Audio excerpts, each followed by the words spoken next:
guys, what's up? I'm Kirsten. If you haven't seen my face on here before, I'm the creative mind behind the vegan recipe platform, The Tasty K. And today I want to show you how to make this super easy, extremely delicious vegan chocolate mousse. Now it's fall, I'm feeling all the holiday spices, so we're gonna add a bit of a holiday touch. We're gonna use the Vivo Perform gingerbread spice flavor. Now, if you're not really into the Hollywood spices, that's also totally fine. You can easily adapt the recipe and, for example, add some ritual dark chocolate. Just, you know, there's never enough chocolate, so that won't hurt either. So it's actually really easy to make this recipe. It's only 4 ingredients, and I'm going to show you how.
Now, in terms of topping, you can basically add whatever you want. I always go for some sort of berries, or if you don't have access to good fresh berries, you can also just go with oranges or apples, really any sort of fruit.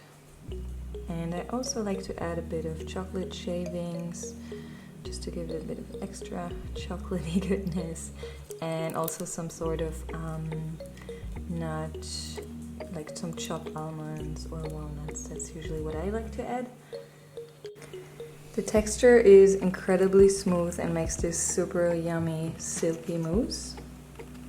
It's probably one of my favorite desserts just because of how easy it is to make and how amazing the outcome is. As you can see, it's super creamy, really only needs like half an hour in the fridge, and that's basically it. And then it's done and ready to eat. Thank you so much for watching. I hope you guys like the recipe. No, not for you. Let me know what you guys think about the flavor combinations, and if you try out the recipe, let me know how you liked it and comment down below.